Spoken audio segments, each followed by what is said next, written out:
بسم اللہ الرحمن الرحیم۔ السلام علیکم ورحمۃ اللہ وبرکاتہ۔ عزیز طلباء و طالبات، اسلامیات جماعت ہشتم کے لیکچر میں خوش آمدید۔ پیارے بچوں، آج ہم نبی اکرم صلی اللہ علیہ وآلہ وسلم کے شمائل و خصائل کے سبق کا دوسرا لیکچر پڑھنے جا رہے ہیں۔ آغاز کرتے ہیں حاصلات تعلم سے۔ نبی کریم صلی اللہ علیہ وآلہ وسلم کے اعضائے مبارکہ سے متعلق معجزات سے آگاہ ہو سکیں، نبی کریم صلی اللہ علیہ وآلہ وسلم کے نشست و برخاست، ملنے جلنے اور آداب گفتگو کی تفصیلات جان سکیں، نبی کریم صلی اللہ علیہ وآلہ وسلم کے خصائل و شمائل سے واقفیت حاصل کر سکیں اور ان اخلاق و عادات کو اپنی عملی زندگی میں اپنا سکیں، نبی کریم صلی اللہ علیہ وآلہ وسلم کے سراپا اقدس سے ماخوذ محاسن اور اخلاق و عادات کو اپنی عملی زندگی میں اپنا سکیں۔ پیارے بچوں، ان حاصلات تعلم کے مطابق ہم اپنے اس سبق کو مکمل کریں گے۔ تو آغاز کرتے ہیں اپنے لیکچر کا۔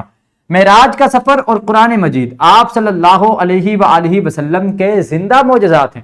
اللہ تعالیٰ نے ہر نبی کو کوئی نہ کوئی معجزہ عطا فرمایا، لیکن آپ صلی اللہ علیہ وآلہ وسلم کو زندہ معجزات عطا فرمائے۔ آج بھی قرآن مجید اور معراج کا سفر آپ صلی اللہ علیہ وسلم کے زندہ معجزات ہیں۔ آپ صلی اللہ علیہ وآلہ وسلم کی انگلی کے اشارے سے چاند دو ٹکڑوں میں تقسیم ہو گیا، یہ بھی آپ صلی اللہ علیہ وآلہ وسلم کو معجزہ عطا کیا گیا قدرت کی جانب سے۔ فجر کی نماز کے بعد آپ صلی اللہ علیہ وآلہ وسلم خوابوں کی تعبیر بیان فرمایا کرتے تھے۔ فجر کے بعد بیٹھتے، لوگ آتے، صحابہ کرام خصوصاً جو رات کو خواب دیکھتے آپ سے عرض کرتے اور آپ ان خوابوں کی تعبیر بیان فرماتے، یہ آپ کا معمول تھا۔ آپ صلی اللہ علیہ وآلہ وسلم باوقار طبیعت کے مالک تھے۔ آپ کا ہر انداز جدا گانا تھا اور ہر انداز نرالا تھا اور بہت ہی مسحور کن تھا، اور آپ صلی اللہ علیہ وسلم کی ادائیں انتہائی مسحور کن اور دل ربا تھیں۔ آپ صلی اللہ علیہ وآلہ وسلم ضروری بات کو بار بار دہراتے تھے تاکہ مخاطب کو بات سمجھ آ جائے، اور آپ لوگوں کی عقلوں کے مطابق گفتگو کیا کرتے تھے۔ جیسا لوگ آتا آپ اس کے مطابق اسی کے انداز میں سمجھانے کے لیے گفتگو فرمایا کرتے تھے۔ آپ صلی اللہ علیہ وآلہ وسلم کی خاموشی اور گفتگو دونوں باوقار ہوا کرتی تھی۔ کوئی بھی ایسا مرحلہ نہیں ہوتا تھا جہاں پہ آپ کی طبیعت کا وقار وہ تھوڑا سا بھی انسان کی نگاہوں سے اوجھل ہونے لگے، بلکہ آپ صلی اللہ علیہ وآلہ وسلم تو خوش طبعی میں بھی بہت زیادہ نہیں ہنسا کرتے تھے، بلکہ مسکرانے پہ اکتفا فرمایا کرتے تھے۔ پیارے بچوں، یہ تھی چند بنیادی باتیں جو آپ کے گوش گزار کی گئیں۔ آئیے اب ہم کتاب کی جانب بڑھتے ہیں اور کتاب سے ان حاصلات تعلم کے مطابق اقتباسات کا مطالعہ کرتے ہیں۔ تو گزارش کروں گا اساتذہ کرام سے، ویڈیو کو روک دیجئے، پہلے کمرہ جماعت میں بچوں سے کتاب کے مذکورہ مقامات کا مطالعہ کروا لیجئے۔ خوش آمدید۔ یقیناً آپ بچوں نے کتاب کے مذکورہ مقامات کا اور ان کے اقتباسات کا مطالعہ کیا ہوگا، اور اس سے آپ نے اپنے حاصلات تعلم کے مطابق معلومات کو اخذ کیا ہوگا۔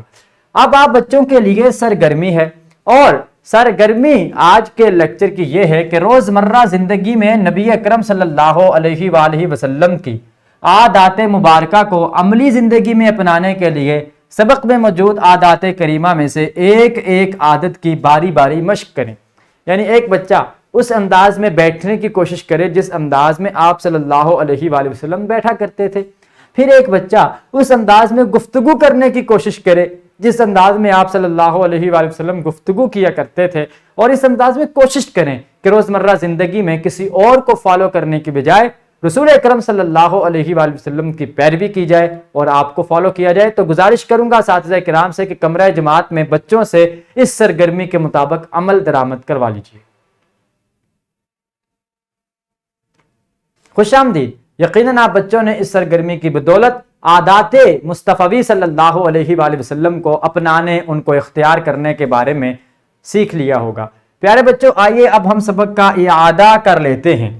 آج کے سبق سے ہم نے سیکھا معراج کا سفر اور قرآن مجید آپ صلی اللہ علیہ وآلہ وسلم کے زندہ معجزات ہیں۔ آپ صلی اللہ علیہ وآلہ وسلم کی انگلی کے اشارے سے چاند دو ٹکڑوں میں تقسیم ہو گیا۔ فجر کی نماز کے بعد آپ صلی اللہ علیہ وآلہ وسلم خوابوں کی تعبیر بیان فرمایا کرتے تھے۔ آپ صلی اللہ علیہ وآلہ وسلم باوقار طبیعت کے مالک تھے۔ آپ صلی اللہ علیہ وسلم ضروری بات کو بار بار دہراتے تھے تاکہ مخاطب کو بات سمجھ آ جائے۔ آپ صلی اللہ علیہ وآلہ وسلم کی خاموشی اور گفتگو دونوں باوقار ہوا کرتی تھی۔ یہ تھی وہ چند اہم باتیں جو آج کے سبق سے ہم نے اخذ کی۔ اس کے ساتھ ہی مجھے اجازت دیجیے، آپ سے ملاقات ہوگی اگلے لیکچر میں۔ اللہ حافظ۔